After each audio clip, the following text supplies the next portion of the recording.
प्रेरितं येन तस्मै श्रीगुरुवे नमः। श्रीचैतन्यमनोभीष्टं स्थापितं येन भूतले स्वयं रूपा गदा मह्यं ददाति स्वापदान्तिकम्। हे कृष्णा कर्ण सिंधु दीनबंधु जगतपते गोपेशा गोपिका कांथा राधा कांथा नमस्तुते। तप्त कांचन गौरंगी राधे वृंदावनेश्वरी वृषभानुसुते देवी प्रणमामि हरिप्रियै। जय श्री कृष्ण चैतन्य प्रभु नित्यानंदा श्री अद्वैत गदाधार शिवसादि गौर भक्त वृंदा। हरे कृष्णा कृष्ण कृष्ण हरे हरे, हरे Ram Ram Hare Hare. My name is Prem Kishori Devi Dasi. I am associated with ISKCON Mangalore since 2002 January. So I'm Damanishta Prabhu's one of the first students in Bangalore. So he has asked me and given me this esteemed service of doing this. Only Seema Mataji is allowed to record. If anyone else is recording, please stop. My admins. I see many recording buttons on. Seema, please make sure it's just you recording. Thank you. Yes, Mataji. Thank you very much. Okay, so let's start. Welcome once again. I will, as a etiquette, we are going to start with by paying our obeisances to our founder Acharya, A.C. Bhaktivedanta Swami Srila Prabhupada. This all, whatever I'm going to talk for the next 18 days, whatever you are going to learn, I am going to learn, is all based on the teachings of His Divine Grace, A.C. Bhaktivedanta Swami Prabhupada. He is the founder Acharya of International Society for Krishna Consciousness. We'll pay obeisances to Prabhupada. Prabhupada is lovingly called as Srila Prabhupada. Prabhupada brought Krishna consciousness in the Western world, one of a kind. No one ever did this in the history. We went back as far as 2000 BC. In 2015, when we celebrated 50th anniversary of ISKCON, in MIT Boston, there were so many professors from philosophy and religion department who were speaking highly about Srila Prabhupada. Then they said, as far as 2000 BC, if we went back, has no one has done what Srila Prabhupada did. This is Prabhupada in San Francisco, I'm sorry, in 1972, where he did the first Rath Yatra in Western world of Shishi, Jagannath, Subhadra, and Baldev. A little bit about Srila Prabhupada. Srila Prabhupada was born in Bengal to a Vaishnava family. His father, he speaks highly about his father, Gaur Mohan De. He was very inclined to Krishna consciousness from his family, from his birth. And this is Prabhupada. As a child, he wanted to perform a Rath Yatra with the boys and girls of his neighborhood. So he requested his father to get a Rath, and his father decorated the Rath, and they all did the Rath Yatra, and the mothers in the neighborhood made the sweets. In 1922, Srila Prabhupada met his spiritual master, his Divine Grace Bhaktisiddhanta Prabhupada, who instructed him to go and preach in the Western world because he was an English speaking man. In 1933, Srila Prabhupada took initiation from his spiritual master. He was still married at that time, but he was preaching. He was preaching Krishna consciousness like anything. Srila Prabhupada would not hesitate to take Krishna consciousness anywhere to anybody. He was not keeping it for one house program or one some core people or so-called Indian or so-called Brahmin. He was very loud. We in Krishna consciousness movement in ISKCON are called as very loud people because we don't hesitate talking about Krishna to anyone and everyone. Because our founder Acharya taught us to be like that. So Srila Prabhupada took sannyas in 1959, and then he was living in Radha Damodar temple in Vrindavan. But he was translating. He translated over 70 scriptures from Sanskrit language to English. No one did that ever. And he was coming to Delhi alone. He did not have anyone. From Vrindavan to Delhi in 1959 was a tedious job traveling. Prabhupada got heat stroke so many times, but he did not stop. He would come, he would get the books printed, edited, binded, and then he would alone go for selling or distributing as well. He tried to take Krishna consciousness to the esteemed leaders of India at that time, but no one was listening. It was only until 1965 that Sumati Murarji from Skindia Company in Mumbai, now Mumbai, then Bombay, gave him a ticket to come to Western world. He came to Boston Harbor and then to New York in a cargo ship. It was not a traveler ship, it was a cargo ship in which the goods are imported from one country to another. In a cargo ship, Srila Prabhupada was the only passenger. He was on the ship for 28 days. He was about 70 years old. He got two heart attacks, but he still brought Krishna consciousness. At that time, there was no exchange of currency from Indian currency to American currency. He was carrying 40 rupees. He did not know anyone personally. So basically, he carried no money. So ISKCON, but he had the order of his spiritual master. So he had to fulfill the order. So Prabhupada started ISKCON, International Society for Krishna Consciousness, in a public park in New York. He would sit from 2 p.m. to 5 p.m. with a small drum and chant Hare Krishna, do the kirtan, and slowly, the local people started becoming attracted to his simplicity. And then he started this worldwide movement. Then Prabhupada took it everywhere. This is Prabhupada's first public appearance in, I think it was San Francisco, in a hippie. His disciples set up a time slot for Srila Prabhupada to chant in a hippie concert. That's where Prabhupada performed first. And Prabhupada sent his disciples all across the globe. This is Jamna Mataji and Shyam Sundar Prabhu and all those devotees who brought Krishna consciousness to United Kingdom. Prabhupada in Russia. He took it everywhere. All the children, please lower your hands and then turn off your videos. Otherwise, you have to be seated with your parents if you are turning on your videos. Prabhupada brought it to all the prominent leaders across the globe, translated over 70 scriptures for us. Started a magazine called Back to Godhead. I get this magazine quarterly, in which he encouraged his disciples to write and share. And this is Srila Prabhupada's timeline of travel just for the sake of Krishna consciousness. I'm going to play it.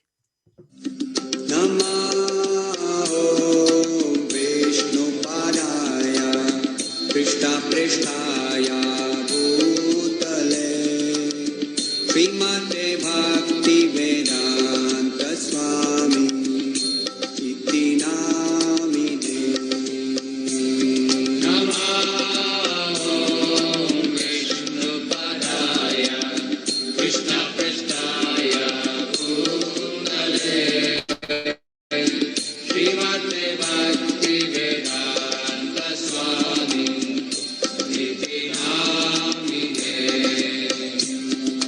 Namaste Saraswate Deve Gauravani Pracharine Nirvishesha Shunyavadi Paschatya So 12 times across the globe, 25 countries visited 1965 to 1977 just for the sake of spreading Krishna consciousness. So these are our deities, Shri Shri Radha Govinda. They're very merciful. Let's pay our obeisances to them for giving us the understanding to understand Krishna Tattva a little bit. If we can understand and taste the nectar a little bit, our life can be perfected. This is where we are. Once the lockdown is lifted, you all are welcome to come and visit. This is not an established temple. We are trying to build a temple, but you all are still welcome to come and visit us. Shri Shri Radha Govinda Temple in Mangalore, and all this is under the supervision of His Grace Namanishta Prabhu, who is the temple president of ISKCON Mangalore. So Bhagavad Gita is an epic scripture that has answers to all our problems. It was considered a spiritual dictionary by Mahatma Gandhi, and it is a book of inspiration for many leaders across the planet. So these are some of the testimonies from big leaders of the history. Those who meditate on Gita will derive fresh joy and new meanings from it every day. Albert Einstein, when I read the Bhagavad Gita and reflect about how God created this universe, everything else seems so superfluous. Why ISKCON's Bhagavad Gita? Why Srila Prabhupada's translation of Bhagavad Gita as it is? There are over 600 translations of Bhagavad Gita going around in the whole world. What is so special about this translation? Well, the name itself is special. It's called Bhagavad Gita as it is. Why? Because it has been transmitted as Krishna spoke. For example, if you have a phone and you're trying to charge it with a cable, but the cable wire is broken, there will be no charge transmitted from your switch to the phone because the wire is broken. Why? Because there is a lack of contact between the source and receiver. Similarly, the message of Krishna has to come through an unbroken chain of disciplic succession. Okay, it has to come from a succession. We cannot make up the message of Krishna. So Krishna spoke Bhagavad Gita to Brahma. Brahma told to Narada, Narada told to Vyasa. Like that, we in International Society for Krishna Consciousness belong to Brahma Gaudiya Sampradaya from Brahma. And but there are four sampradayas which are bona fide. So Brahma Gaudiya Sampradaya is coming from Brahma. Then Lakshmi Sampradaya, in which Ramanujacharya is the most prominent acharya, that Sampradaya. Or Rudra Sampradaya coming from Lord Shiva. Or Kumar Sampradaya, in which Nimbarka Acharya is the most prominent acharya. These are the four sampradayas which are mentioned in Bhagavatam, even in fourth chapter of Bhagavad Gita, which are bona fide. So when you purchase Bhagavad Gita, just make sure which Sampraday's translation it is, and it needs to be one of the four. And we will be talking about Brahmacharya Sampradaya, what Srila Prabhupada gave us. Okay, so Gita is a vast book. A systematic study of Gita will take about a year. In 18 days, we can't do that. So we are focusing on the flow of thoughts between Krishna and Arjuna. Objective is to prepare one for a deeper study of Bhagavad Gita. There are different voices in Bhagavad Gita. I'm giving a brief introduction. There are 700 verses in Bhagavad Gita that we have in Bhagavad Gita as it is, and 700 verses. Krishna spoke 575 verses. Arjuna spoke 83 verses, mostly in chapter 1 and 11, and just 28 in another 12 chapters. Sanjaya speaks 41 verses, mostly in chapter 1, and found also in 2, 11, and 18. Sanjaya concludes Bhagavad Gita. Dhritarashtra speaks only one verse. There are 5 main things which are discussed in Bhagavad Gita. What are they? Ishvara, Jiva, Prakriti, Kala, Karma. Okay, so out of Ishvara, Jiva, Prakriti, Kala, Karma, Ishvara, Jiva, Prakriti, and Kala are eternal. And karma is temporary, means it is manifested and it is annihilated. Again, 5 things we are discussed. One is Ishvara, which is Krishna. Prakriti, which is material nature, modes of nature. Jiva, which is a living entity. Kala, which is a time factor, which Krishna says in 11th chapter, which represents death. Karma, the fruitive activities. These are the 5 things. And the mood of Bhagavad Gita is Arjuna is bewildered. Arjuna is put in bewilderment by Krishna, actually. Arjuna is with Krishna. So whoever is with Krishna can never get bewildered. But he's put in bewilderment so that Krishna can speak Bhagavad Gita. Krishna's bewilderment and appearance of illusion must be understood to be Arjuna's bewilderment and appearance of illusion must be understood to be Krishna's arrangement. If not for Arjuna's confusion and bewilderment, there would have been no necessity for Krishna to speak the Bhagavad Gita to rescue him. Although Arjuna is the apparent first listener of Bhagavad Gita, it is for the benefit of everyone. Everyone can benefit, each one person. Any person who is undergoing birth, death, old age, and disease is eligible to get benefited from Bhagavad Gita. It is not for one tract of land or one cult of people. Arjuna's indecisiveness. So Krishna drove the chariot in the midst of both armies. Arjuna was in difficulty in having to fight the battle of Kurukshetra. He surrendered unto Lord Shri Krishna, and consequently this Bhagavad Gita was spoken. So this is the scene. Every journey begins with a single step. So let us begin the journey into the mysticism of Gita, and I welcome each one of you once again. I'm going to play Gita Mahatmya, which is a glorification of Bhagavad Gita, and then we will discuss the meaning of Gita Mahatmya at the end of 18 days. Please listen. अथ गीता महात्म्या गीताशास्त्रम् इदं पुण्यं या पठेत् प्रयतः पुमान् विष्णुपदम् अवाप्नोति भयशोकादिवर्जितः गीताध्ययनशीलस्य प्राणायामपरस्य च नैव सन्ति हि पापानि पूर्वजन्मकृतानि च मलनिर्मोचनं पुंसा जलस्नानं दिने दिने सकृद्गीताम्भसि स्नानं संसारमलनाशनं गीतसुगीतकर्तव्या किं मन्ये शास्त्रविस्तरे या स्वयं पद्मनाभस्य मुखपद्मादिनिःसृता भारतामृता सर्वस्वं विष्णोर्वक्त्रद्विनिःसृतं गीता गङ्गोदकं पीत्वा पुनर्जन्म न विद्यते सर्वोपनिषदो गावो दुग्धा गोपालनन्दना पार्थो वत्स सुधीर्भोक्ता दुग्धं गीतामृतं महात् एकं शास्त्रं देवकी पुत्रगीतम् एको देवो देवकी पुत्र एव एको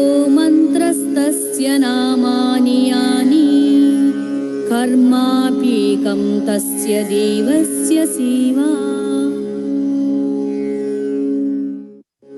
Okay, so one of the verses, Sarva Upanishado Gavo Dugdha Gopala Nandanaha Partho Vatsa Sudhir Bhokta Dugdam Gita Amritam Mahat. What does it mean? All the Upanishads are like a cow, and the milker of the cow is Lord Shri Krishna, the son of Nanda. Arjuna is the calf. The beautiful nectar of Gita is the milk. And the fortunate devotees of the fine theistic intellect are the drinkers and enjoyers of that milk. So, chapter 1 overview, Arjuna Vishad Yoga, Arjuna's yoga of lamentation. So, in this chapter, basically 3 personalities are introduced and their reaction to the same scene is discussed. First person who speaks is Dhritarashtra, and then there is Duryodhana. He speaks next, and then Arjuna speaks last. Krishna speaks, I think, one verse. I think it's verse number 25 in first chapter. But we have the same scene, but different reactions. Dhritarashtra Uvacha Dharam Kshetre Kurukshetre Samaveta Yuyutsavaha Mamaka Pandavaschaiva Kim Akurvat Sanjaya. So Dhritarashtra is asking Sanjaya, sitting in Hastinapur, Dharam Kshetre Kurukshetre. So Kurukshetra, where the war is going on, is called as Dharam Kshetre from the time immemorial. Dharam Kshetra means a field of religion. Kshetra means field. Field of what? Religion. Kurukshetra. Samaveta Yuyutsavaha means assembled together with desiring to fight. Who assembled together desiring to fight? Mamakaha, my sons, Pandavas, and the sons of Pandu. Chaiva Kimakurvat Sanjaya. So, O Sanjaya, in a field of Dharam Kshetra called Kurukshetra, with the desire to fight, my sons and the sons of Pandu were assembled. What did they do? So he knows that they assembled there to fight, but then he's still asking, what did they do? That's a very unique question, actually. What did they do? So I am going to ask all of you to type in your chat box where I'm going to ask you, what do you think his face is showing? Face is the index of the mind. So what feelings is Dhritarashtra harboring? If you look at his face, please write to me. I will read. What do you think he's feeling here? Anxious, gloomy, okay. Fear, sorry, concern, worried, confused. Worried, worry and concern, worried, nervous, anxiety, gloomy, tension, okay, worried, Very nice. Confused, fearful. Okay, thank you. Scared. Very nice. Thank you so much. So Prabhupada writes in the purport to find one is fearful and next is doubtful. So he's fearful and doubtful. So I'm gonna give example. So in South India, especially, if there's somebody has to perform a very pious activity, they generally have this milk overboil their stomach, their stove. Sorry. So like that, dharam kshetre is considered that pious thing. And then the next word that is used is Mamakaha Pandavas Chaiva. Mamakaha means my sons, Pandava means sons of Pandu. Dhritarashtra belongs to a king, a kingly family, a royal family.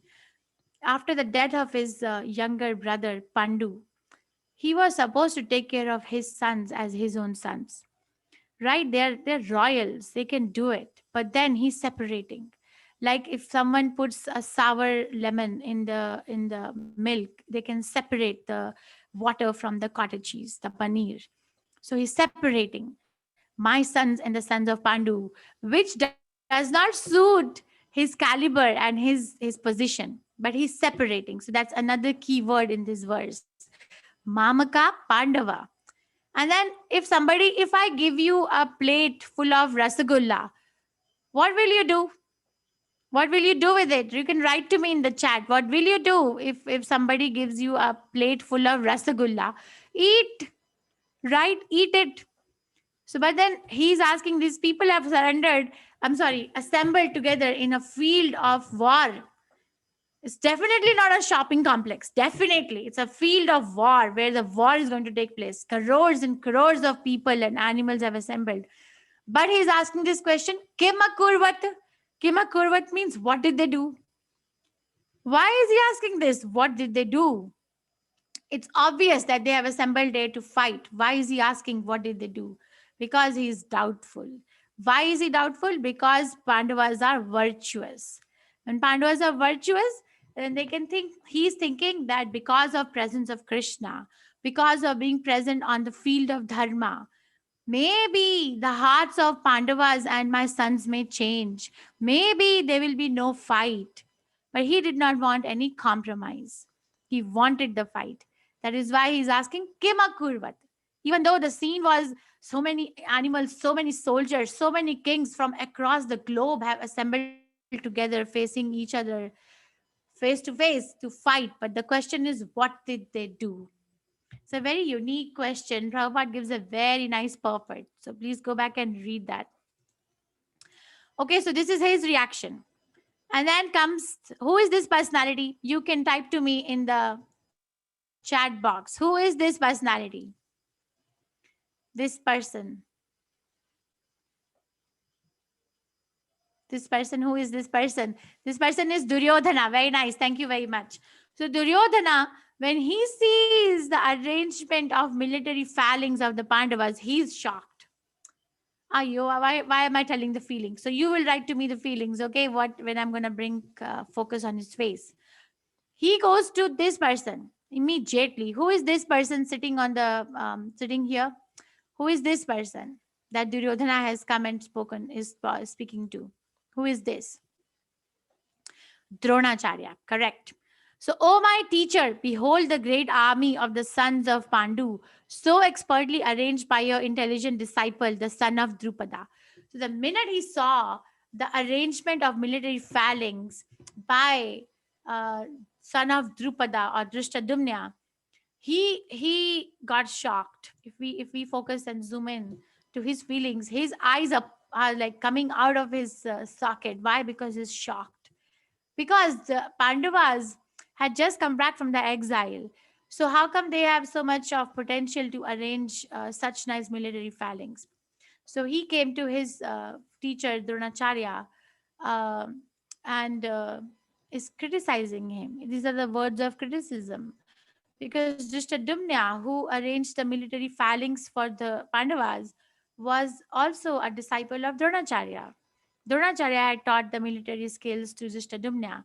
Now, Duryodhana is a very good politician, is a diplomat.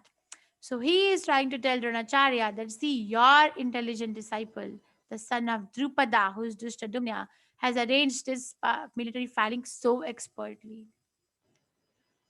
Actually, there is a history between Drupada and Dronacharya. Drupada and Dronacharya were friends in Gurukul, but they had some misunderstanding, and the misunderstanding was so huge that Drupada actually performed a fire sacrifice to beget a son who will kill Dronacharya in future, and that was Drishtadyumna. And Dronacharya was aware of it. Dronacharya knew that Drishtadyumna is begotten by Drupada by the sacrifice so that he can kill me. But he still did not hesitate to impart the military science to Drishtadyumna because he's a devotee. He said that anyway, someone has to die from this reason or that reason. Why should I hesitate to do my duty? Okay, so this is Duryodhana. He's shocked and very anxious.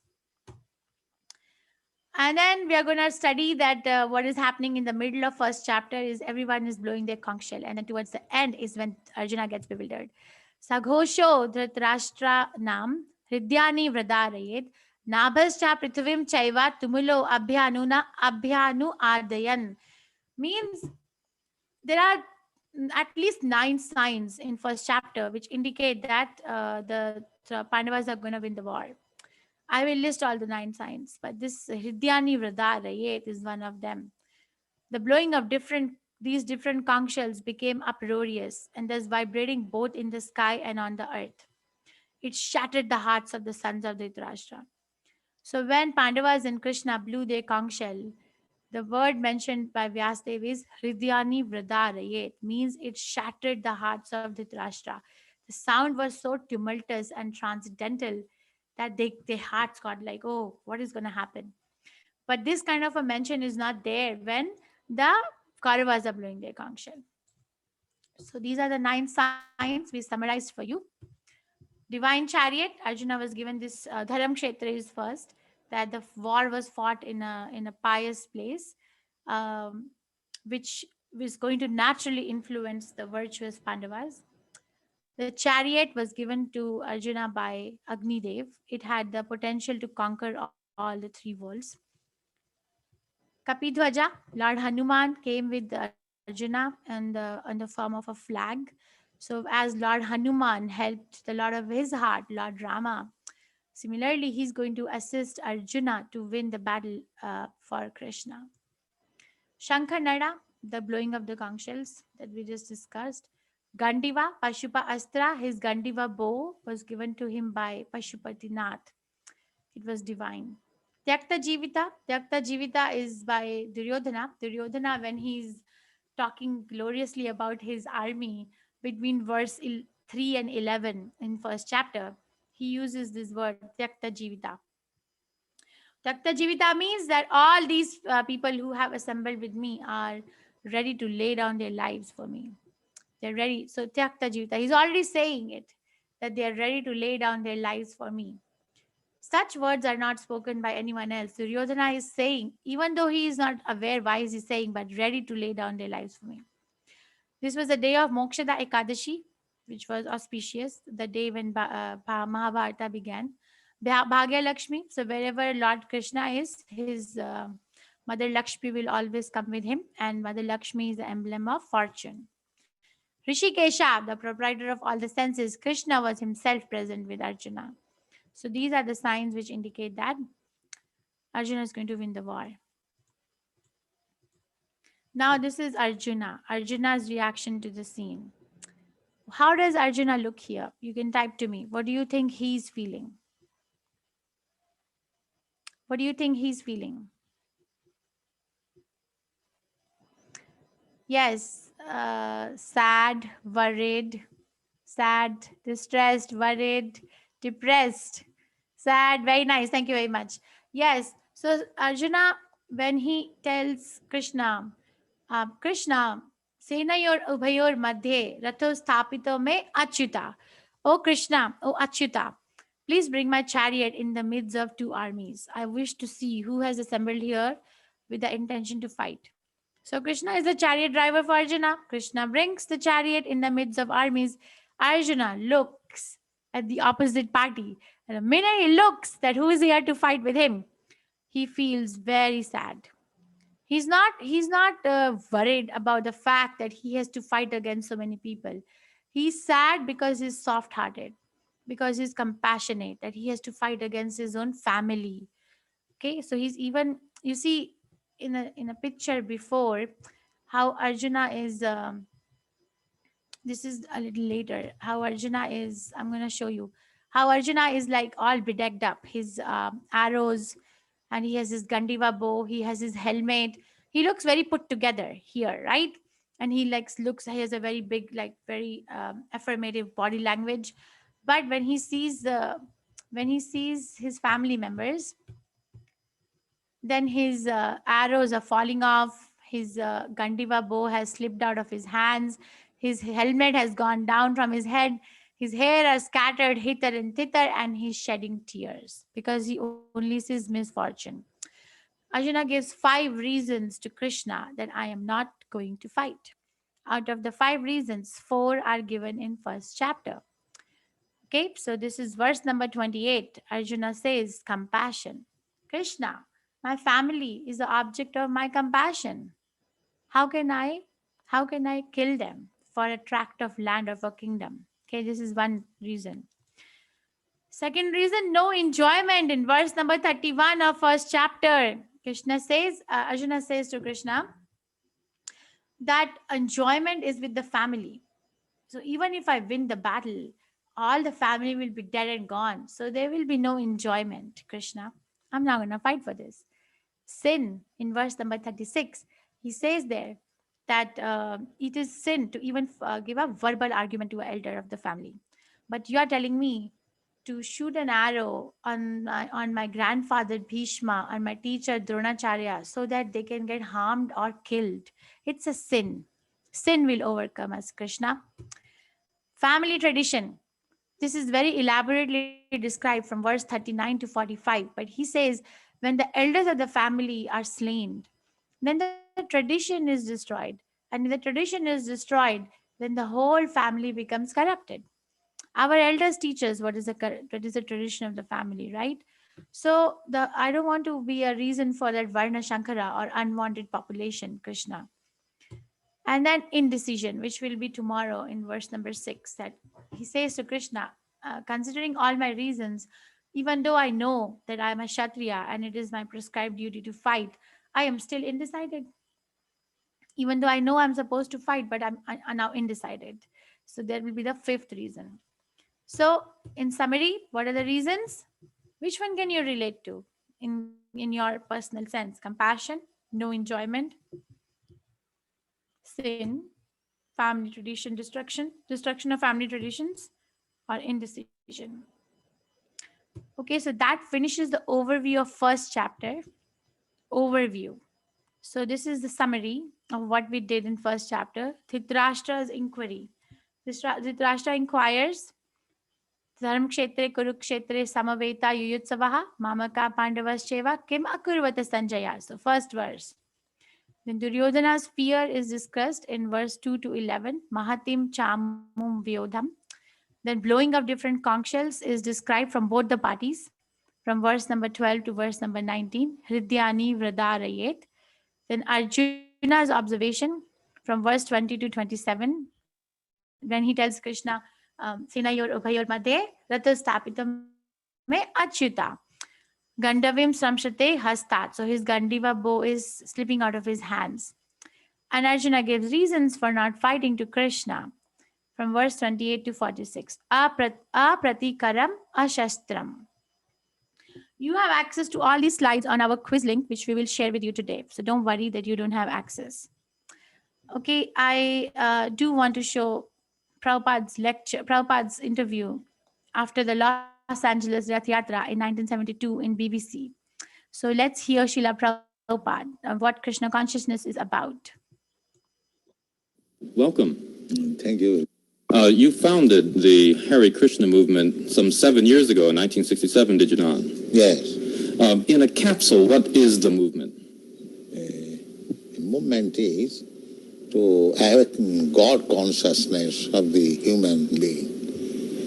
The human being is distinguished from the animals, that the animals cannot understand what is God. And if the human being also does not understand what is God, then he is animal.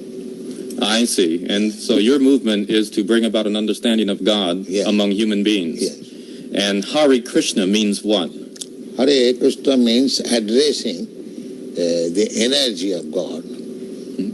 Hare means the energy of God, and Krishna means God. Okay, you were here yesterday and to attend your annual festival that was Yeah. held here in Golden Gate Park, and we were there too. And in fact, here it is. A few thousand people came out to hear it. How many people are now disciples of the Krishna consciousness movement? Dedicated life, about 10,000 About 10,000 dedicated in the ones. Western world. Your Grace, is there any significance at all in the shaved head? Why are heads shaved? We keep ourselves very clean, that's all. Oh, it's just a cleanliness thing. Yes. Is there any significance in the color of the robe? At least at the present moment, people think that by keeping long hair, it becomes very beautiful. I see. Yes. So we are against that. Just as simple as that. Is there any significance in the yellow robes? Yellow robe is the dress, those who are dedicated. It could very well have been a blue robe. It's just something that was arrived at. This saffron. Your Grace, why do you feel that so many people are pulling away from the traditional religions in this country, such as Christianity and so forth, and going for the trying to understand the Eastern religions? We hear a lot of swamis and gurus and other type of yogi and so forth. Why do you feel that people are pulling away from the traditional Christian standards here? But we see that the Christian churches, especially I have seen in London, mostly closed. People are not interested, or the Christian leaders, they cannot make them interested. Why? Did Christianity fail the people, which is why they're turning to other things? Or? I think so. You say that Hare Krishna consciousness pretty much takes the absolute truths from the Bible, the Quran, the Torah, and the Vedic. Yeah, everywhere. Everywhere. Religion means to understand God. I understand, but do you feel that in getting truths from various places like the Bible and the Quran and so forth, don't you run into conflicts at all or contradictions in those particular philosophies? No, I don't find any conflict, because the ultimate goal is God. So you have to understand God and try to love Him. So you can go through any religious process. If the goal is attained, that you understand what is goal, and you try to love Him, then your life is perfect. Why do we see so many of your followers chanting almost all the time? Chanting means to keep association with God always. So you have to audibly chant Hare Krishna? Yes. This is transcendental vibration. Just like a radio message. If you keep contact with the radio message, then you know everything what is going on outside. Similarly, this transcendental sound, Hare Krishna, if you chant, then you keep connection with God directly. Thank you very much, Your Divine Grace. It's been our privilege to talk with you and to meet you. Thank you. And hope that we can see you again when you return. Hare Krishna. All right, so that's Srila Prabhupada. And we can take up some questions. We will share the link of quiz with all of you. And tomorrow after the class, I will go over the quiz website. Today you will get the link. Please go over the link and enroll. You will have to have a username and a password, individual, for your own account to be able to take the quiz. All right. So we will take up some questions. If you have any question, you can raise your hand.